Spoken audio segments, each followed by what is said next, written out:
Salut à tous, ici Lily et Coco le Fougueux. Alors on se retrouve aujourd'hui pour une FAQ posée par les membres de l'équipe de la TTA. On commence tout de suite par la première question. Donc Coco, depuis quand es-tu dans la TTA? Depuis 2017, ça aurait été ma 4e saison. Très bien.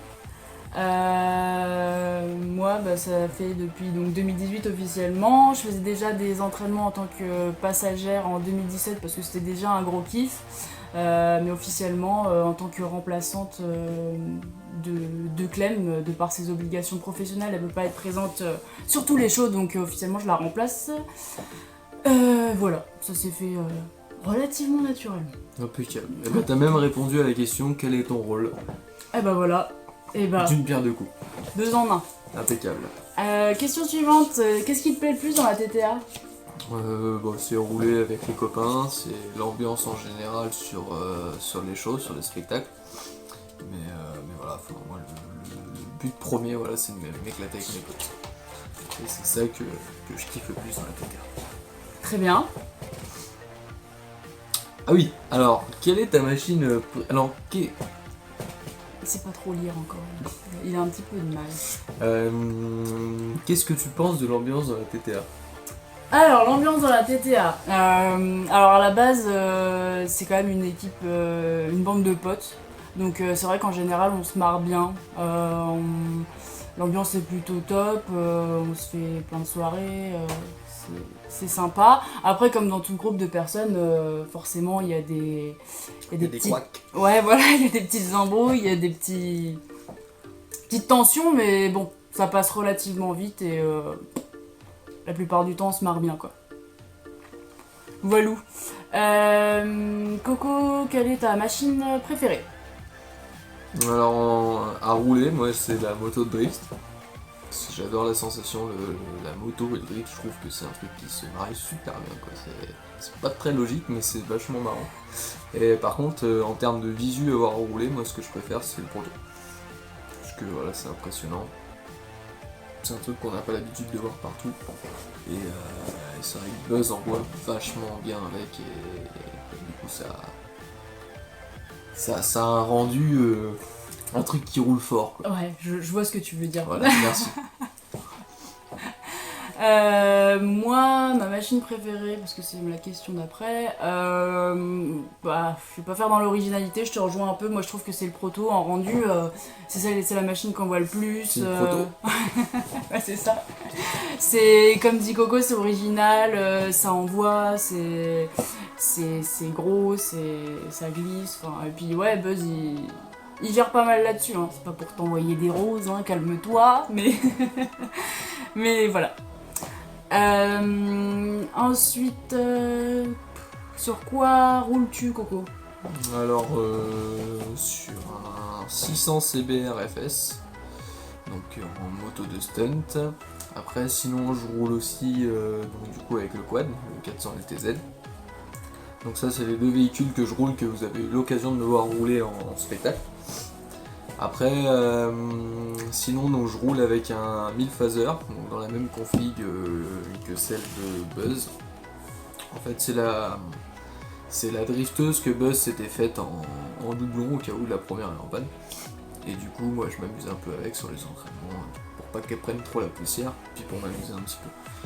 Et après, sinon, je roule aussi avec la voiture de drift, donc je remplace parfois Buzz sur les baptêmes, donc vous avez peut-être déjà eu l'occasion de rouler, de me voir rouler avec, ou même d'être monté, la chance même, je dirais, d'être monté avec moi en fait.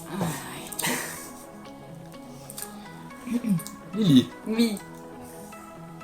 Tintin, tintin. quel est votre meilleur souvenir Oh là! avec la TTA? Alors j'en ai pas particulièrement un précis. Après, je trouve que dans la plupart des shows, il y a une majorité de bons souvenirs. Je retiens Crépy en Valois, où on s'était bien fendu la gueule. Surtout avec Clem, elle se reconnaîtra. Montalivet, c'est quand même un gros show, un gros événement, et il n'y a que des bons souvenirs. Pont-à-Mousson, un bon souvenir parce que c'était mon tout premier show en tant que passagère. En majorité, de toute façon, chaque show a son bon souvenir. C'est ça, tous les shows, toutes les organisations, toutes les fêtes de la moto, du plus petit au plus grand salon, on vous aime. kiffe. On vous aime, on vous kiffe et on est toujours content de venir. C'est ça. Après, non. Souvenir particulier, t'en vois un toi? Non, mais il n'y a pas de souvenir en particulier non plus pour moi. Non, je vois pas. Ok. Coco, ta figure préférée? Alors ma figure préférée, c'est pas vraiment une figure, ce serait plus un groupe. Ah, moi j'adore tout ce qui glisse. Donc, tant que ça glisse, donc avec la moto c'est fun, on peut le faire assis sur le réservoir, en faisant du burn, en faisant des grosses... je sais même plus comment on appelle ça, ça fait trop longtemps qu'on n'a pas roulé. Ouais, c'est ça. En faisant des gros runs fancy, sentant de la fumée et tout machin. Mais ouais, c'est vrai que moi je préfère toutes les figures où ça glisse, où on met la moto en glisse. Sinon, bah après, la base, les wheelings. J'adore les wheelings, comme beaucoup de motards. En fait, t'aimes tout quoi. Alors, j'adore le stoppie, mais je ne suis pas très bon en stoppie. Donc, voilà, je peux pas dire que c'est ma figure préférée. J'aimerais bien, mais j'ai un peu plus de mal avec ça. Bon, sinon, j'adore les circles. Les circles, c'est vachement cool. Et surtout que dans la vie de stunter, c'est un grand cap à passer. C'est-à-dire qu'une fois qu'on arrive à gérer plus ou moins notre frein et à faire des beaux wheelings, des belles longueurs et tout, on se dit comment on va réussir à faire la même chose à 2 km/h en faisant tourner la moto en rond. Et je me souviens que c'était beaucoup plus dur à réussir que faire les premiers donuts ou en glisse ou des trucs comme ça. Ouais, t'as bien du coup, galéré. le circle en fait c'est un peu une sorte de révélation quoi, quand on y arrive. Ouais, c'est ça. Donc forcément le circle, c'est une figure qu'une fois qu'on y arrive, on est content et on la kiffe bien quoi. Après il y a des variantes et tout, après ça c'est l'entraînement, machin. Ça dépend de ce qu'on recherche. Lily. Yes. En tant qu'infirmière, Oui. parce qu'elle est infirmière, je suis infirmière à l'hôpital. aurais-tu un message à faire passer? Oh là Alors je vais pas faire un message de ouf, vous en avez déjà bien entendu assez parler. Je sais pas si c'était français ce que je viens de dire. Bref.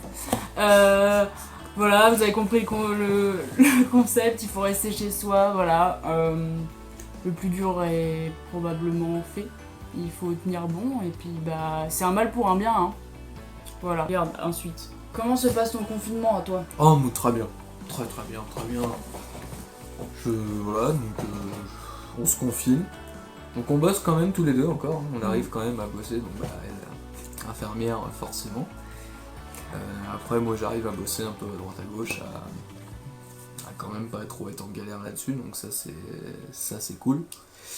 Bien que je bosse pas autant que je le devrais parce que vu que je bosse avec plusieurs secteurs d'activité, il y en a forcément qui sont plus impactés que d'autres.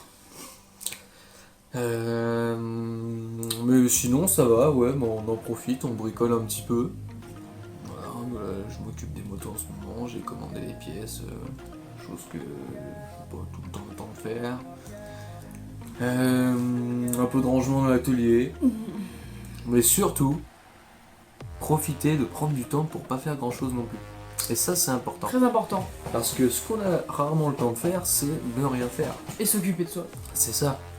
Donc du coup, voilà, un petit coup de Xbox, un petit coup de hop, ça geek un peu, machin. J'ai repris un peu la gratte. Voilà quoi. Tranquille. Ça se trop presser de vite. toute façon. Non, mais c'est ça, pas trop vite, ça sert à rien. Et toi Lily, comment se passe ton confinement? De toute façon, hein, t'as déjà tout dit. Je travaille. Après, je suis comme tout le monde, ok, je travaille, mais sur mes jours de repos, je suis comme vous, hein, je suis confinée. C'est dur, c'est chiant, il fait beau. On a envie de faire des barbecues, on a envie de sortir, mais malheureusement, comme je disais tout à l'heure, c'est un mal pour un bien, il faut tenir bon. Hein. On est en bonne voie.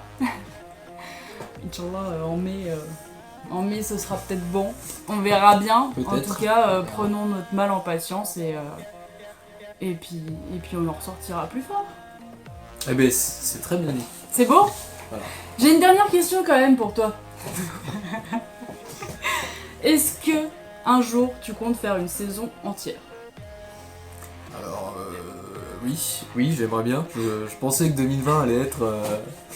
Recontextualisons les choses quand même. Moi, Raconte-nous en gros. Je suis un petit peu un habitué du confinement en réalité. Voilà. En 2018, je me suis caché une cheville plus l'os qu'il y a derrière le tibia, le péroné. Voilà, qui m'a valu 3 mois et demi de plâtre et un bon bout de temps avant de réussir à marcher. Donc voilà. L'année dernière, je me suis fait un poignet. Voilà. Donc voilà, moi le confinement, si vous voulez, c'est un peu l'histoire de ma vie depuis quelques années. Donc je pensais vraiment que 2020, ça allait être l'année où j'allais réussir à faire ma saison complète, où j'allais réussir à partir en vacances sans avoir les inconvénients. Non, les grandes vacances, ça fait longtemps que. C'est ça fait 2 ans hein, que j'ai de vacances d'été du coup. Voilà. Donc j'espérais, mais là, du coup, cette année, voilà, quand c'est pas moi qui en arrête de travail, bah, c'est le monde qui en arrête de travail. Donc, c'est un peu dommage, mais bon, enfin, ce sera peut-être pour l'année prochaine. Qui sait? Hein? Espérons. J'espère. Bon bah sur ce, Sur ces mots, on vous fait des bisous, prenez soin de vous, restez bien chez vous jusqu'au 11 mai, et plus s'il faudra plus. Advienne que pourra. Tant pis, advienne que pourra. Et voilà. Prenez puis, soin de bah, vous. à bientôt. Bisous, on a hâte de vous retrouver. Ciao.